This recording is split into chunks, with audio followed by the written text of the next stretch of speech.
give a warm welcome to the hosts of the Bride of Alternate Ending. Hello, ghouls and goblins, and welcome to Bride of Alternate Ending. It is the cozy horror sideshow of Bride of Alternate Ending. It has a cozy number of hosts in that it's smaller than the normal episodes we have on this show, and it's got beautiful movie front views. We're not going to tell you that they're all scary movies. In this listing, we want you to buy the podcast before you find out about all the secrets, evil. Don't look in the basement. Anyway, I am your ghost. Oh, not ghost. I am your spectral companion, Brennan Klein. And with me, as always, is my co-host, Tim Brayton. Co-ghost. Jesus Christ. Co-ghost Tim Brayton. How are you doing? Save me, Tim. How are you doing? How are you doing? Well, the time change just happened. It did. My brain is still As we are scrambling. recording this, we're only a couple days out from the time change, and you know, it's hard to function. It really is. It's difficult to function at the best of times, but when you lose an hour, when an hour has been wrested from you like a pound of flesh, it takes a little bit of time to recover. But in case it wasn't entirely clear, we are here to talk about the movie Dark Water. Why are we doing that, you ask? Well, why indeed? Well, it's the movie's 20th anniversary. Yeah, and so we wanted to get ahead of the celebrations. Yeah, exactly. But no, we are. This is the third and final installment of this first quarterly theme that we have had on Bride of Alternate Ending, which was digging skeletons out of awards nominees' closets. Since this episode is coming out after the Oscars, we wanted to pick one by an Oscar winner, but a lot of the acting ones weren't delivering. Like Mikey Madison won. We already did the Scream movie that she was in. Adrian Brody won. We did Splice last month, so we really had to dig. And I, for one, was very excited to discover that I'm Still Here director Walter Salles did direct the 2005 remake of the Hideo Nakata Japanese horror movie Dark Water. That he did that. I forgot where I started that sentence. No, you were excited by it, and I, you know, we'll see if you're still excited. But yeah, I think it already tells us a little bit about where the film is, because Walter Salles, when this film came out in 2005, was already the kind of director who wasn't going to make schlock. So this isn't like when you were a toiler in the trenches, you had to do some questionable things. So it's, in a way, it's not a skeleton in the closet. In a way, it's more that the movie itself has sort of been honed to be the work of a important-ish director. Yeah, no, you're completely right, and that's something that surprised me. I had never seen this before. A little bit of background. The reason I was kind of excited is because this came during the exact time that I started watching. So this was 2005. When it was being promoted, it was the time that I was starting to watch kind of like more teenage-oriented shows. Like I was watching Sabrina the Teenage Witch, and I was seeing like previews in the commercials for stuff like Degrassi, like stuff that 13-year-olds would watch. Really salacious. But also I was getting the like green band trailers for the Black Christmas remake and the Dark Water remake and that stuff that was coming out around that time, and it was freaking my bean. I remember very clearly watching this trailer and getting the like creepy itsy bitsy spider singing audio kind of like throughout that trailer, if I recall correctly. And this is not loom in my imagination in quite the same way that the DVD cover for the Masters of Horror episode The Fair-Haired Child did. But this is something that like lives in the primordial recesses of my brain of like, that's a scary movie. I love that. Thank you. No, go ahead. Well, we'll see if that was borne out, but I know you've seen this one before, right? I saw this in theaters. Ooh. And certainly for me, it was another damn J-horror remake at the time that I saw it. So a bit of a different relationship to this film than having it sort of serve as this emblem for adult horror. But maybe we're both right. Maybe we are. Let's talk ever so briefly about where this lives in the J-horror spectrum, because certainly by the late 2000s, the J-horror remakes were absolute crap garbage. You're looking at like Pulse and One Missed Call and like that kind of shit. Right. But this came out 3 years after The Ring, which was the one that really kind of blew up the whole subgenre, and that was Gore Verbinski. That's a movie. Mm-hmm. That is a proper motion picture. Yeah, but The Grudge had already come out, and that's definitely a grubbier kind of just what you think of when you think of like a more generic B horror movie. Mm-hmm. And also it was kind of having that CW-esque vibe of a lot of the American horror remakes of the time, and by that I mean remakes of American horror movies, because you've got Sarah Michelle Gellar, right, exactly, in the lead role. But yeah, so I guess this was when it was starting to decay already, but you could still potentially be approached with a project like this and be like, I can do something with this and not just make garbage. Like The Ring, I think in a way was the only J-horror remake in America that, I don't want to say that hit, because that's not true, because The Grudge hit, but it's the only one that feels like it was a respectable endeavor that was an important movie in its own right. And I think that in hindsight is now obviously true. At the time that this came out, there'd been a wave of these things, but they were all still events. Like, we were not yet to the... I'm trying to remember if One Missed Call was actually a J-horror remake. I think it was. It feels like it one, was certainly. It was a remake, I believe, of a Takashi Miike movie. Okay. Not like one we're of not his to best. that point in the cycle. Well, I wouldn't assume, but we're not to that point in the cycle where like they start to feel kind of, just hearing that one is coming down the pike was starting to feel kind of nasty. And I think Pulse might have been the one that really made that shift happen, at least for me. And I think that was 2006. Yeah, so I think this is right on the cusp. At this point, I am at least still of the impression, well, it's probably going to have some good in it because J-horror is respectable. And we aren't out of that phase yet. And this is, I think, certainly a respectable movie. It is maybe the most respectable of the J-horror remakes in a way, but we'll get there. Yeah, we certainly will. Oh, sorry, I just had a brain blast. Remember when there was like a new English language Grudge movie that came out in 2020?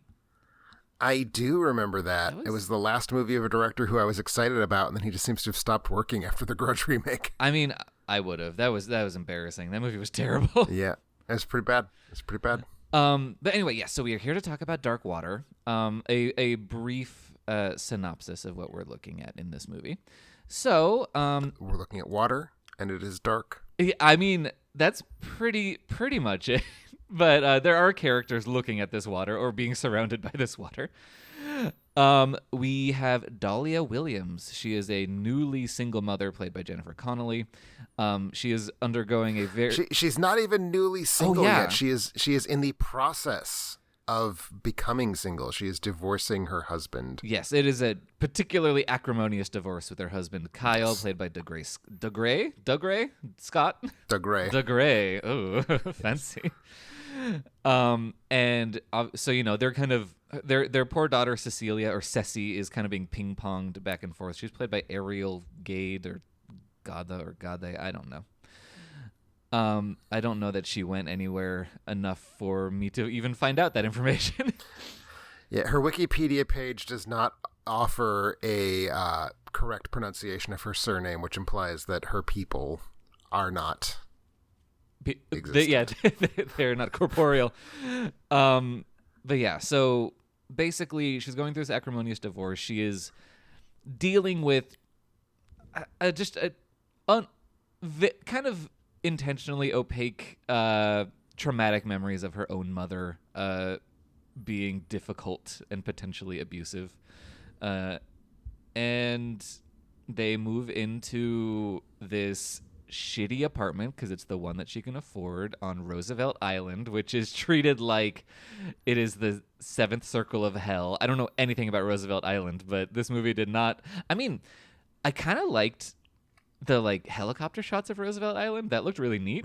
But this was not a postcard for Roosevelt Island, shall we say? There's this really weird self-defeating tension in the movie about this apartment and about Roosevelt Island writ large, which we are told early on that the reason she was focused on this neighborhood is that the school is really good. And you could say that that's just the character rationalizing this to herself, but then the ex-husband later on confirms the schools are really, really good. And when we see the inside of the schools, it seems like the people who work there are not good in excess, but good enough that there's not like the film is clearly telling us this is a shitty school. So I think we're meant to take at face value the school in this neighborhood is very good. And the whole point is Ceci can walk to the school. So we're talking like 2 blocks away. And I cannot get my head in a space where in New York City, there's one of the quote unquote good schools that's within 2 blocks of like a falling down Roach Motel slum, which is what we're seeing. And that to me has already, my suspension of disbelief is already like in the red just from like that specific plot point. And it's like the first thing that happens in the movie. Yeah, no, that makes a lot of sense. I don't know enough about New York to have had that wrinkle with me, because I was just like, I don't know, there's just so many buildings. Some of them must be bad. So as someone who lives in California where everything is way spread out, I was just like, maybe, but no, that makes a lot of sense. And I will say, yeah, the school does look a little grim also because everything looks grim in this movie. But her teacher is played by a very reliable character actress, Cameron Manheim. Indeed. And I think she does bring at least a sense of warmth and caring to a role that literally doesn't have a name. She is credited as teacher. And this is a little bit of a Bride of Alternate Ending coup, because she is the mother of Milo Manheim, who is the star of the Zombies movies. Oh, that's right. We did figure that out, didn't we? Mm-hmm. I have to say, I have to hijack this conversation about the American masterpiece, Dark Water. The friend of mine who put zombies in our paths initially. Actually, Cameron, who now appears on episodes of the podcast. I will have to thank her. I believe I am hosting an episode that she is on shortly, and I will. This is going to be my first chance to talk to her, so that I'm very excited. Excellent. I'm glad you guys have something to talk about. But she told me the other day that she was babysitting and the kids wanted to watch Zombies 2 again. She has not seen Zombies 1 or Zombies 3, so I told her she should try to talk them into that, but they weren't having. But she texted me at one point to complain about how this was a film full of people who hadn't really gone any place, and it's just kind of sad watching them all hustle so hard to not have their careers get a boost. And I said, well, one kid got a boost. Milo Manheim did. And she said, I'm not sure which one he is. Is he the one playing the boy zombie? Because he does seem like he's got something going on. Yeah, he does. So the cult of Milo Manheim has expanded by not one, but 1/2, perhaps. Great. And he's actually, he's on a... See, here's the thing. This is a roller coaster of a sentence. He's on a Paramount Plus show, and that's where you go, ooh. But it's a very successful Paramount Plus show. So it's like, okay, it's called School Spirits, and it is quite fun. He plays a ghost because he can't not play some sort of creature of the night. I mean, other than Journey to Bethlehem, his niche is definitely in, like, benign genre. Yeah. Although, spoiler alert, in the most recent episode that I watched, you see his butt. So we're a little less benign than you might think. I see. Anyway, so yeah, the mother of that butt is the teacher in Dark Water. And yeah, so basically they move into this shitty apartment run by a very lackadaisical landlord played by John C. Reilly. Who, I mean, John C. Reilly has always had a little sugar in him, but I kind of feel like this character was supposed to be gay because he's performing it like he's Billy Eichner in a very specific way, like just like a casual New York gay man who doesn't give a shit. I like that reading. I didn't pick that up. To me, it was just he is he is being an insincere, glad-handling asshole. Yeah. And I just read it that way. But since I have just described Billy Eichner, I see that is a perfectly legitimate co-reading. Yeah, I mean, maybe. I don't know. But yeah, so... And then there's also, like... We'll get to other characters as we need to, if we need to. But basically... the apartment is... It's this disgusting tumble-down apartment where nothing works. Everything is kind of grotty and grimy, and this was 2005 was a very good time for everything to be slightly green. And there is this hideous leak in the ceiling where dark water is emerging from. And you say that it is actually hideous. Like, the movie has done a very good job of making this leaky patch in the ceiling appear to be just like pestilential and grotesque, and like it looks like those that internet thing that was going around a few years ago where people like freaked out because there were like tiny dots being photoshopped onto objects, and there's like, oh yeah, I'm trying to remember the name of it, like tiny dot phobia. Yeah, it kind of looks like that in a way. Oh yeah, it looks malignant and alive.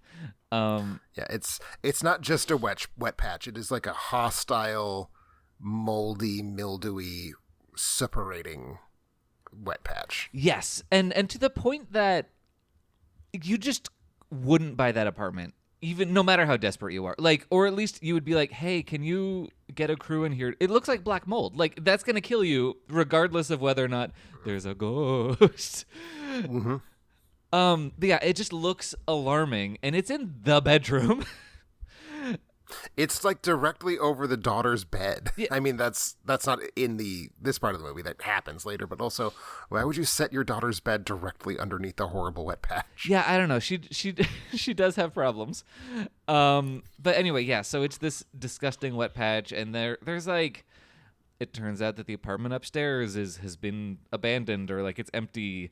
And she assumes that the leak is coming from these like two shithead teenagers who also live in the apartment and are very clearly threatening to sexually assault her at one point. She thinks that it's these teenagers fucking with the taps, but her daughter more or less immediately develops a spooky, ghostly, imaginary friend that has been whisper singing Itsy Bitsy Spider to her through the hole in the ceiling. So it's very clear that something terrible happened upstairs. Does it have to do with the giant spooky water tower on the ceiling of the building? We'll find out. But there's clearly a little ghost girl, not one with long, lank, dark hair, which was surprising for a J-horror remake, but that's... Though there are scenes where her dark hair is covering her eyes and needs to be brushed out of them. Yes. And that's kind of what it is. And it's a little bit of a, like...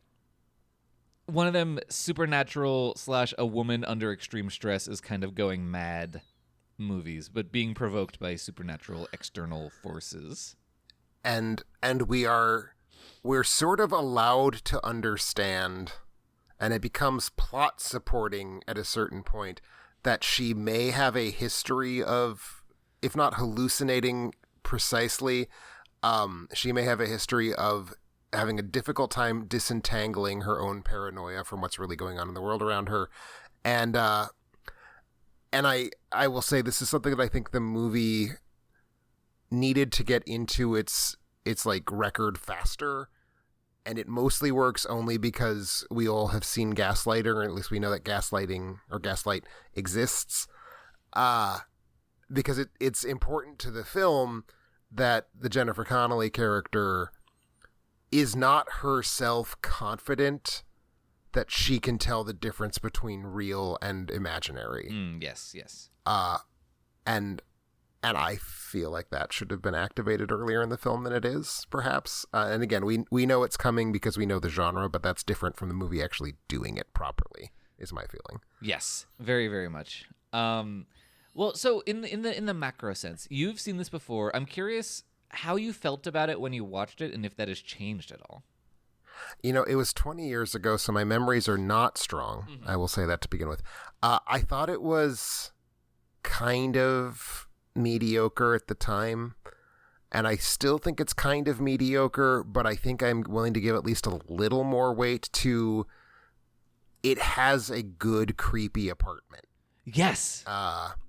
The film convinces me early, and it convinces me often, and it convinces me hard that this would be a very horrible place to live, and your brain would start to go corkscrew shaped just from having to wake up every day, and this is the apartment that you have to cope with after you've woken up. So I'm willing to give a little bit more points then than I was in 2005.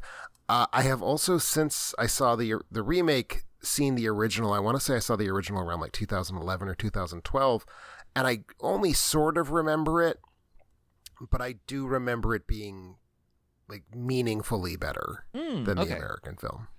Yeah, from what I could tell, the American film does make some substantial changes to try and give the main character a little bit of more heft, but I'm happy to hear that the original movie is better than this.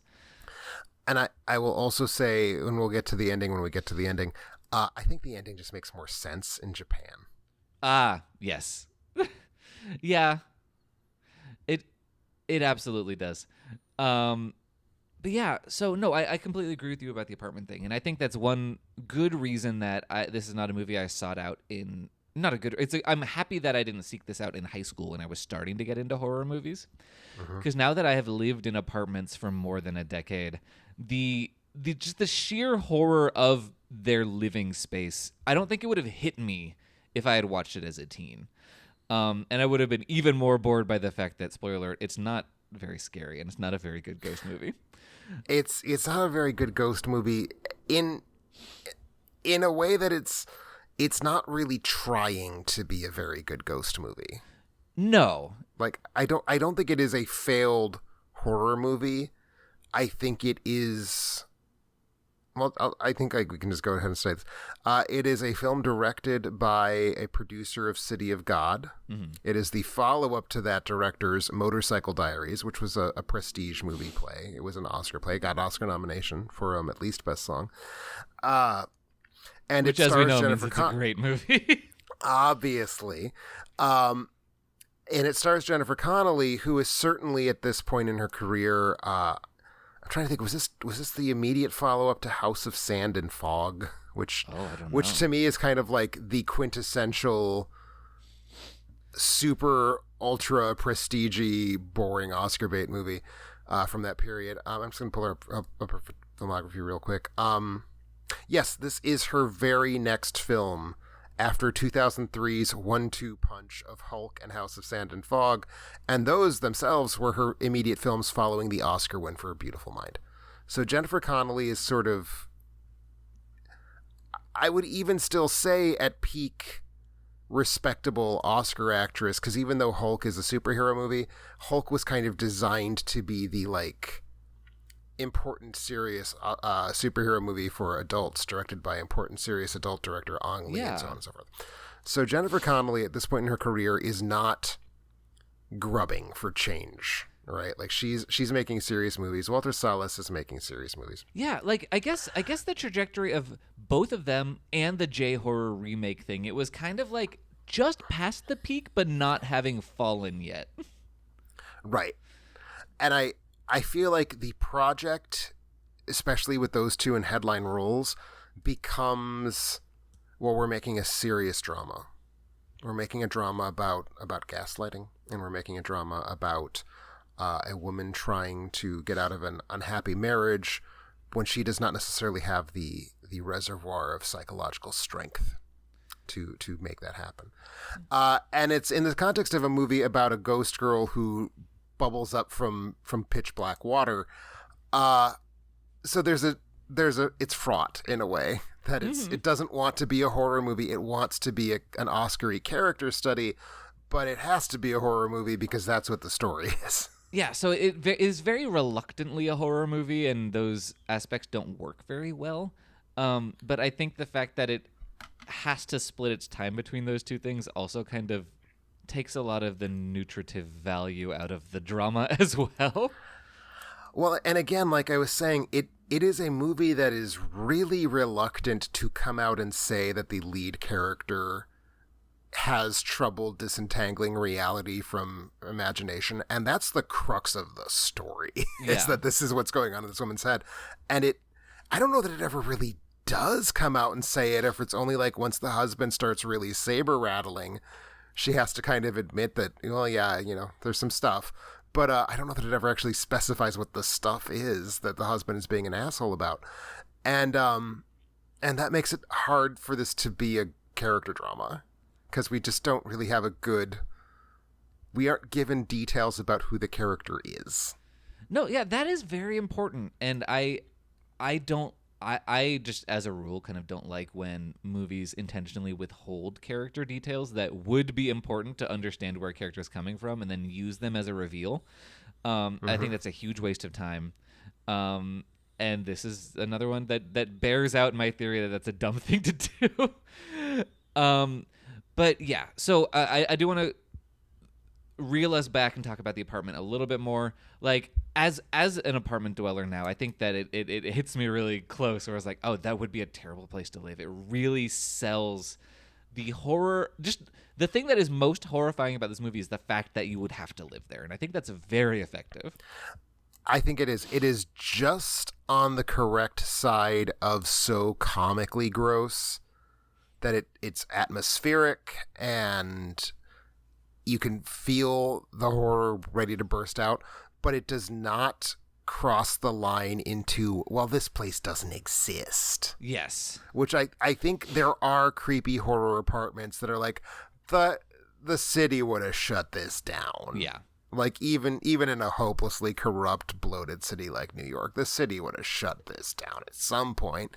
And this movie doesn't ever get there. And I think that's very important, because it is a wildly ill-run apartment. And even in that opening scene, the big John C. Reilly, like, let me sell you this apartment scene at the start of the movie, he is just so blatantly disgusting and lying, and trying to make this horrible thing seem like anything at all. And that whole scene is just riding the line of, if anything goes awry, I don't believe this anymore. And with John C. Reilly, I mean, he's not always an actor who is going to be able to avoid tipping into comic exaggeration, and he doesn't. And I think that is a genuine strength of this movie, especially in its early going. I am willing to believe that this apartment exists. It does not feel like a movie set. Yeah, like and with the exception of the hideous moldy stain of the leak, nothing about the apartment is audaciously like unlivable. It's just unpleasant.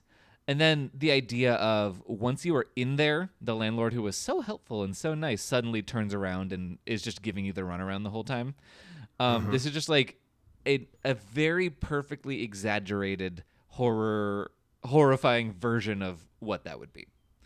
Yes.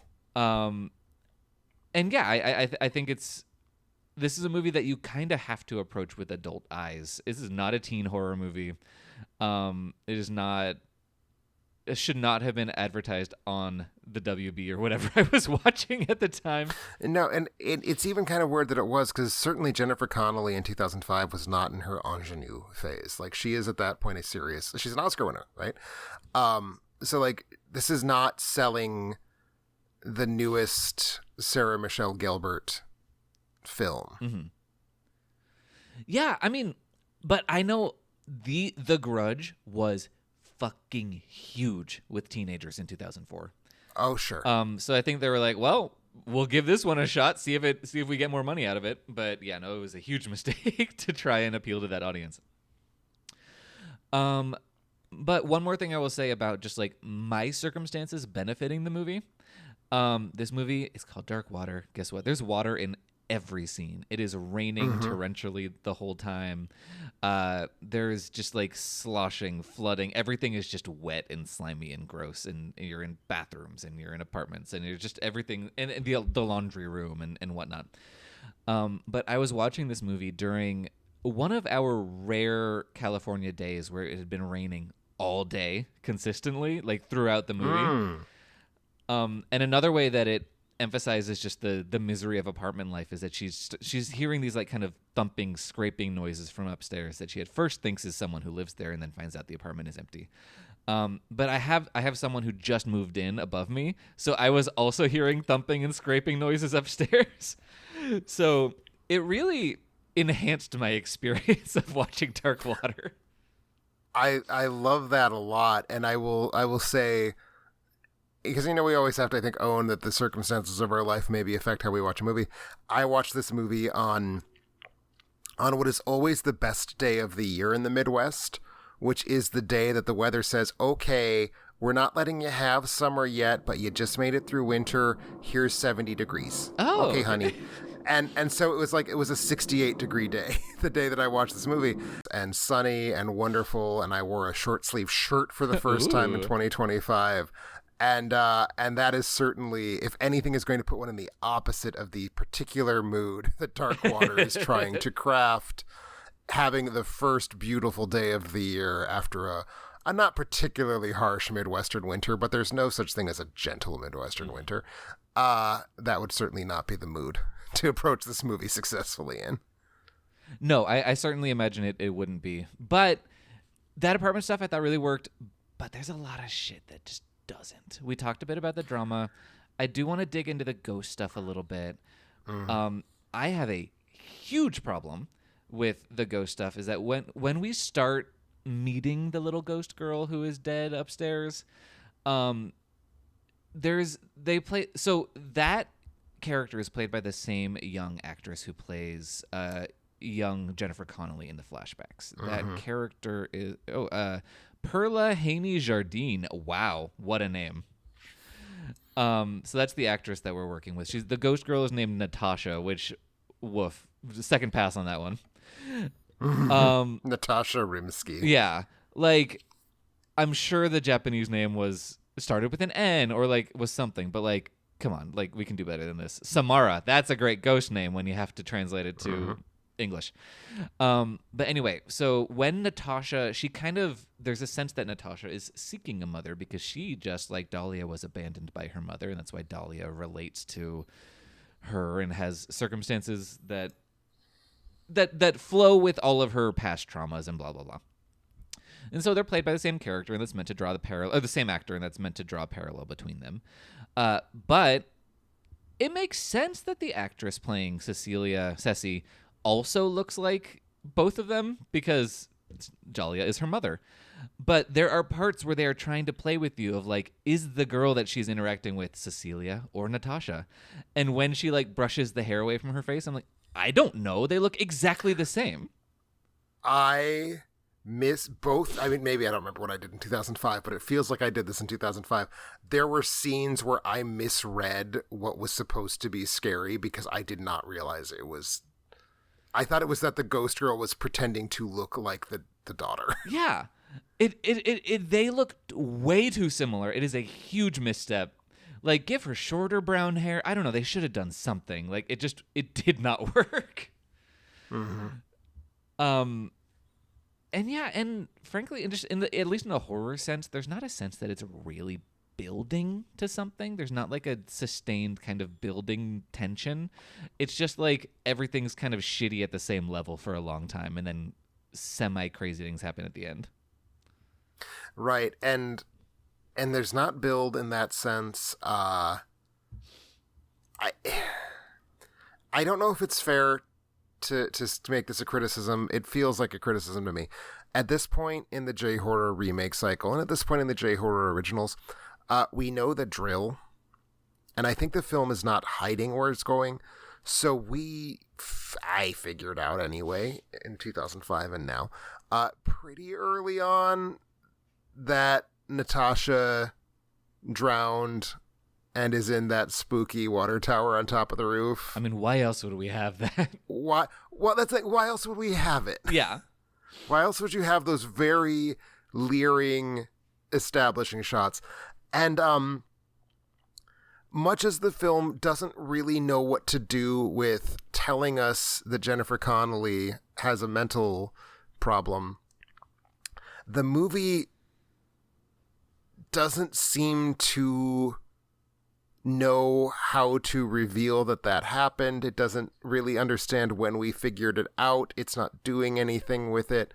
So you have this long stretch of the movie where it's like, okay, so the little girl was abandoned by her parents and drowned, but the movie hasn't acknowledged it yet, so it's not going to work with it. So it's just inert. Yeah. It's just like scene after scene of the same kind of scares in quotes, because again, it's not really a scary movie, because it's not really interested in being a scary movie. Yeah, I'd say. And sorry. Go ahead. I'd say in terms of scare, like the itsy bitsy spider sequence is creepy. It's creepy. And then there's exactly one scare which is terribly handled in the laundry room. Yes, the laundry room scene is very bad, I think. Yeah, no, I completely agree. And she a washing machine starts rattling, and she looks so confused as to why this could possibly happen, and starts walking toward it. And I'm like, I don't know if I would do that. I don't know what you're doing. Mm-hmm. She's like, I'm going to peer into the little window. I'm like, would that help? Right. And I feel like a lot of it is it's all coming from the same place.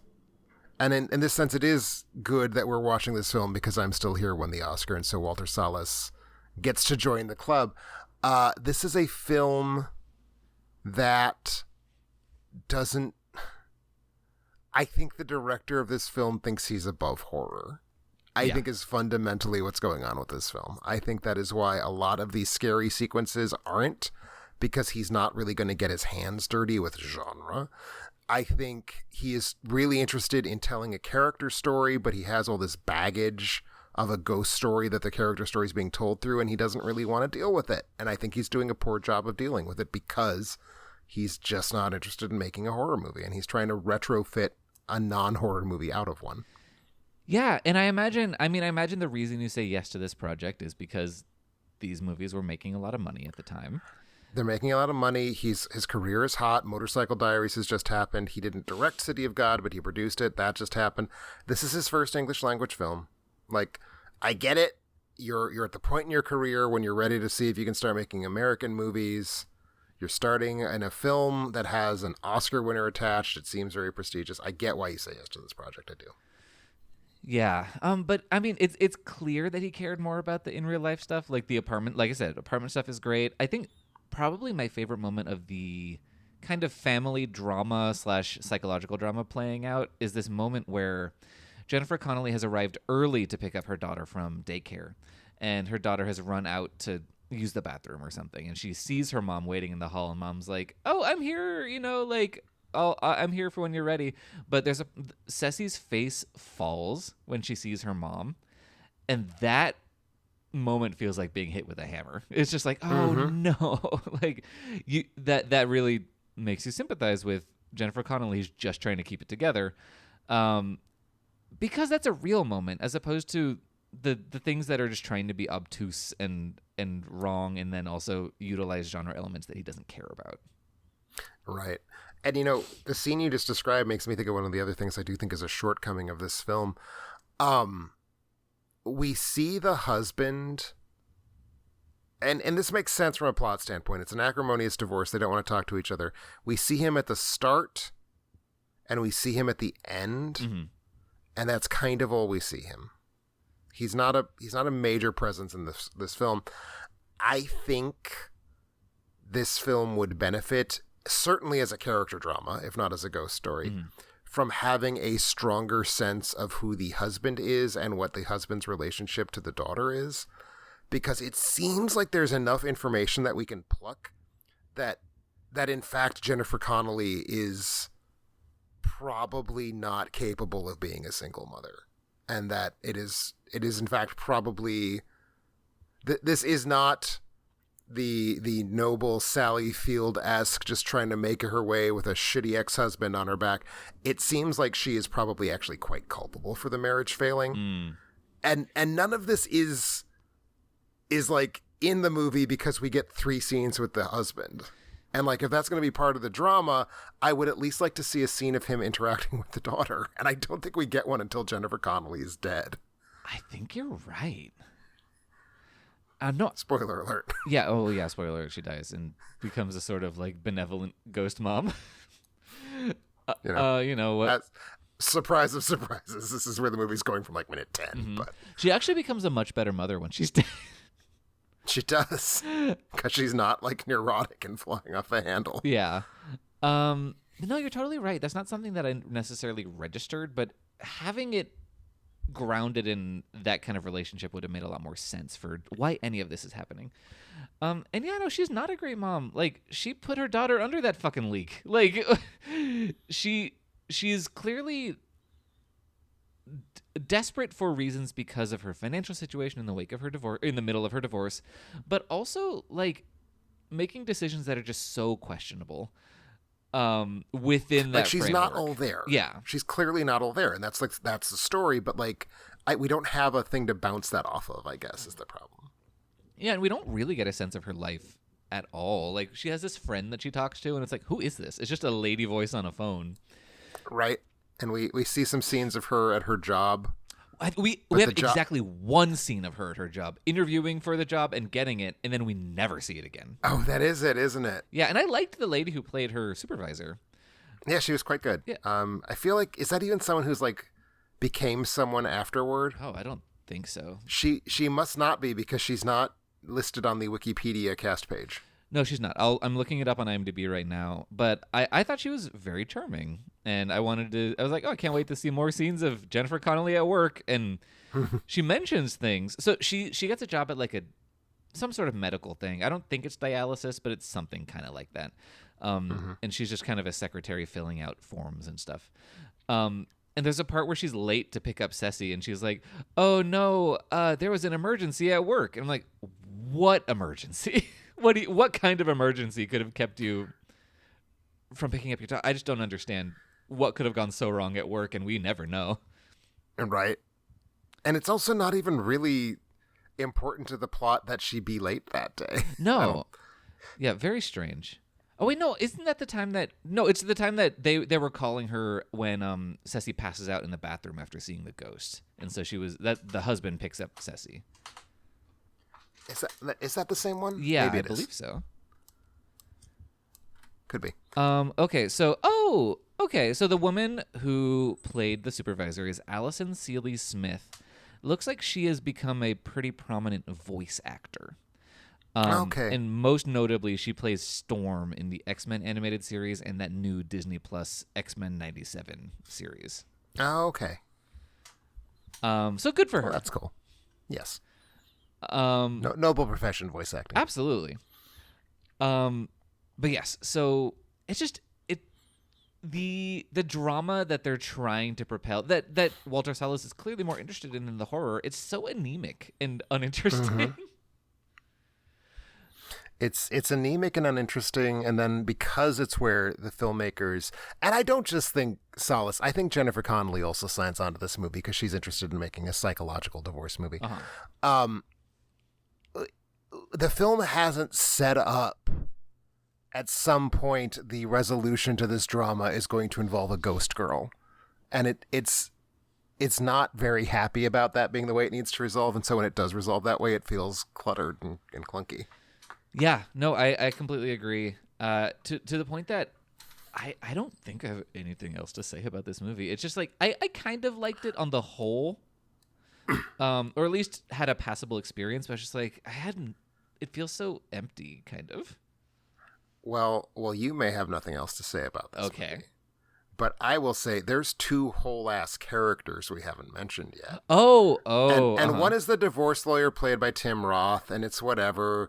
You're this deep into a divorce drama, you need to have the divorce lawyer who seems like he's kind, but also the more we see of him, the more he's just kind of trying to like handle Jennifer Connelly rather than help her.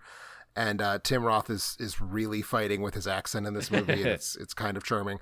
Whatever. But we also have the apartment building's insanely horrible super, Mr. Vick, played by Pete Postlethwaite, who is very angry Eastern European. We don't know what he is. We know he's not Russian because he says very bad things about the Russians. And Lord love Pete Postlethwaite. He has been the best thing in many bad movies. Whoa, baby. That performance So the thing I was saying about, John C. Reilly's writing a really thin line where it could have seemed campy and unrealistic. The apartment seems just barely realistic enough that I'm willing to believe it.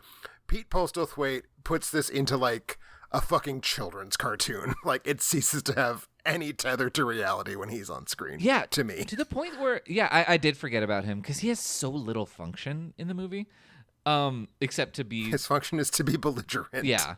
And to be like loudly watching porn in his apartment. But I was frankly shocked that we didn't get a reveal that he either murdered the little girl or was a pedophile or both. And I mean, and if somehow this was an American original, which it wouldn't have been, no American original would have had this plot. I think that's what would have happened. Because it's a Japanese film, I just don't think that could possibly have been on the table, right? Yeah. Because like Japanese horror springs a lot more from like the domestic situation has broken and not from an external force has broken the domestic situation. Yeah. I completely agree. And I that's partially why I am not shocked that the Japanese movie is better, because I think they would sell this kind of more esoteric concept better. It just fits better in with that tradition of storytelling. The idea that there can be a situation where a little girl was simultaneously abandoned by both of her parents, just it feels like you can either have this in like a Dickens novel or in Japanese horror, but you can't really have it many other places. I don't know. It just feels so exaggerated in its wretchedness and how the parents have completely failed this child. Mm-hmm. And also that it wouldn't have been like noticed that this happened seems just so hard to buy to me. Yeah, it's and they don't sell it in dialogue to the point where I was very confused about what had even happened to Natasha. And I was reading the Wikipedia summary, and it was trying to lay things out clearly, and it did not help. I was just like, well, okay. Yeah, I mean, she, her mother leaves, ... She drowns in that big old water tower. Yep. But yeah, no, you're right. That Mr. Veek was I wasn't necessarily bothered by him, but I was just like, he felt so superfluous. He did feel superfluous. And like, he's not in much. He doesn't have any sort of plot, but he's mostly there so that the film can have checked the sort of like the same reason she needs a job. She needs a job so that we're not wondering, well, what's she doing? She's going through divorce. Where's the money coming from? Mr. Veek is there so we have some sense that like people know that the apartment needs to be fixed, and it's not just like, why is Jennifer Connelly living with this hole in her roof? Yeah. Well, she's living with the hole in the roof because the super is an asshole and the building manager is an even bigger asshole.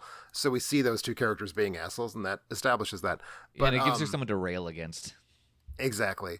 But like, he's so over the top that it just, this movie cannot afford to have its spell broken, and he to me breaks it. Oh yeah. Yeah, it's about as rickety, it's as rickety of a construction as the apartment in the movie. It's just not quite there. And I don't regret having seen it, but like I said, if I had watched this as a teenager, it would have been probably one of my most hated movies. I think I wouldn't have gotten anything out of it. Because it sells itself as a horror movie, and that is the way it works the least. Yeah. But it's also the thing it does the most. Like, or I don't know. It's just not quite anything. Yeah, it's not quite anything is a really good way to sum up this movie. Thank you. Yeah. Anything else to add about Dark Water? Since I shouted out my boy, Mr. Veek. That's all I needed to do. Okay. Well, in that case, we can wrap up this episode. Tim and I have not yet decided what our next quarterly theme is going to be, but so stay tuned for that. If you're part of the Patreon, which you can sign up for in the show notes, you will be able to help vote for the first movie we cover once we do decide that theme, and you'll be the first to know what those options are. But next week, you're going to be hearing more of me and two familiar voices. It's the last episode of the month, so we're going to be looking forward at the movies of April 2025. Spoiler alert, I'm pretty excited for a couple April movies and then not so excited for others. But yeah, you can find more episodes of this show and others and Tim's reviews and some of my reviews. I've not written one in a long time. At alternateending.com. And yeah, I don't know. Bye-bye. Bye, everyone. She ate